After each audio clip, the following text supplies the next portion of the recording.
ಇತ್ತೀಚೆಗೆ ಕೊಳವೆ ಬಾವಿ ದುರಂತಗಳು ಹೆಚ್ಚಾಗ್ತಾ ಇರೋ ಬೆನ್ನಲ್ಲೇ ಕೊಳವೆ ಬಾವಿ ಕೊರೆಯೋ ಎಲ್ಲಾ ಸಂಸ್ಥೆಗಳಿಗೂ ನೋಟಿಸ್ ಜಾರಿ ಮಾಡೋಕೆ ಮುಂದಾಗಿದ್ದಾರಂತೆ. ಕಾರಣ ಏನು ಅಂತ ನೋಡ್ತಾ ಹೋಗೋಣ. ಕೊಳವೆ ಬಾವಿಗೆ ಮಗು ಬಿದ್ದ ಪ್ರಕರಣ ಬೆನ್ನಲ್ಲೇ ಎಚ್ಚೆತ್ತ ಮಕ್ಕಳ ಆಯೋಗ. ಸುಮೋಟೋ ಕೇಸ್ ದಾಖಲಿಸಿಕೊಳ್ಳಲು ಮುಂದಾದ ಮಕ್ಕಳ ರಕ್ಷಣಾ ಆಯೋಗ. ಕೃಷಿ ಇಲಾಖೆ ಕೊಳವೆ ಬಾವಿ ಕೊರೆಯುವ ಸಂಸ್ಥೆಗಳಿಗೆ ನೋಟಿಸ್ ಜಾರಿಗೆ ನಿರ್ಧಾರ. ವಿಜಯಪುರ ಜಿಲ್ಲೆಯ ಇಂಡಿ ತಾಲೂಕಿನ ಲಚ್ಯಾಣದಲ್ಲಿ 2 ವರ್ಷದ ಮಗು ಸಾತ್ವಿಕ್ ಕೊಳವೆ ಬಾವಿಗೆ ಬಿದ್ದು ಸಾವನಿಂದ ಪಾರಾಗಿದ್ದು ಪವಾಡವೇ ಸರಿ.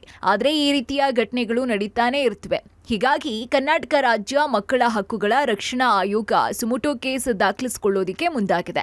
ಇದರಲ್ಲಿ ಕೃಷಿ ಇಲಾಖೆ ಬೋರ್ವೆಲ್ ಸಂಸ್ಥೆಯವರ ನಿರ್ಲಕ್ಷ್ಯ ಇದೆ. ಇಂತಹ ಪ್ರಕರಣಗಳು ಮರುಕಳಿಸಬಾರದು. ಹೀಗಾಗಿ ಸುಮೋಟೋ ಕೇಸ್ ದಾಖಲಿಸಿಕೊಂಡು ತನಿಖೆಯನ್ನ ಮಾಡ್ತೀವಿ ಅಂತ ತಿಳಿಸಿದ್ದಾರೆ. ಈ ಥರದ ಒಂದು ವ್ಯವಸ್ಥೆ ರೂಪಿಸುವಾಗ ಅದರದ ಒಂದು ಸೇಫ್ಟಿ ಬಗ್ಗೆ ಯೋಚನೆಗಳನ್ನು ಮಾಡಬೇಕು. ಈಗಾಗಲೇ ಒಂದು ಸರ್ಕಾರದ ಆದೇಶಗಳು ಕೂಡ ಇದೆ. ನನ್ನ ಮುಖ್ಯಮಂತ್ರಿಗಳು ಕೂಡ ಈ ಬಗ್ಗೆ ಸೇಫ್ಟಿ ಬಗ್ಗೆ ಮಾತನಾಡಿದ್ದಾರೆ. ಯಾರ್ಯಾರು ಬೋರ್ವೆಲ್ಲು ಕೊರೆದಂತಹ ಸಂಸ್ಥೆಗಳಿದ್ದಾವೆ, ಡ್ರಿಲ್ ಮಾಡಿದಂತಹ ಮೆಷಿನ್ ಅವರು ಅಥವಾ ಯಾರು ಡ್ರಿಲ್ ಮಾಡಿಸ್ತಕ್ಕಂಥ ಲ್ಯಾಂಡ್ ಓನರ್ಸ್, ಇವರಿಬ್ಬರದ್ದು ಕೂಡ ಜವಾಬ್ದಾರಿ ಇದೆ. ಯಾರ್ಯಾರು ಈ ಥರ ಬೋರ್ವೆಲ್ಲಲ್ಲಿ ನೀರು ಬರದೇ ಹೋಗಲಿ, ಕೆಲವು ಸಲ ಬೋರ್ವೆಲ್ಲಲ್ಲಿ ನೀರು ಬರಲ್ಲ ಅಂಥೇಳಿ ನೆಗ್ಲೆಕ್ಟ್ ಮಾಡಿ ಓನರು ನೆಗ್ಲೆಕ್ಟ್ ಮಾಡ್ತಾರೆ, ಕೊರೆದವರು ಕೂಡ ದುಡ್ಡಿಸ್ಕೊಂಡು ವಾಪಸ್ ಹೊರಟೋಗ್ತಾರೆ. ಈಗ ನಾವು ಆಯೋಗ ಕೂಡ ಅದನ್ನು ನಾವು ಯಾರ್ಯಾರು ಈ ಬೋರ್ವೆಲ್ ಇಟ್ಟಿರ್ತಕ್ಕಂಥ ಕಂಪ್ನಿಗಳಿಗೆ ನಾವೊಂದು ನೋಟಿಸ್ ಕೂಡ ಪ್ರಿಪೇರ್ ಮಾಡ್ತಾಯಿದ್ದೀವಿ.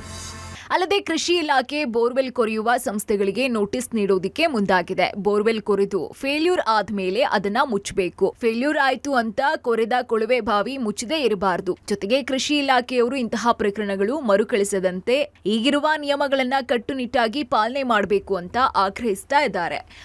ಕೃಷಿಯವರು ಮತ್ತು ಲೋಕಲ್ ಪಂಚಾಯತಿಯವರು ಯಾರೇ ಬೋರ್ವೆಲ್ ಕೊರೆಸಲಿ, ಇರಿಗೇಷನ್ಗೆ ಇರ್ಬೋದು, ವಾಟರ್ ಸಪ್ಲೈಗೆ ಇರ್ಬೋದು, ಯಾತಕ್ಕೆ ಕುಡಿಯೋ ನೀರಿಗೆ ಇರ್ಬೋದು, ನೀರು ಬಂದರೆ ಅದನ್ನು ಪಂಪನ್ನು ಇಮ್ಮಿಡಿಯೇಟಾಗಿ ಆಗಲೇ ಹಾಕಬೇಕು.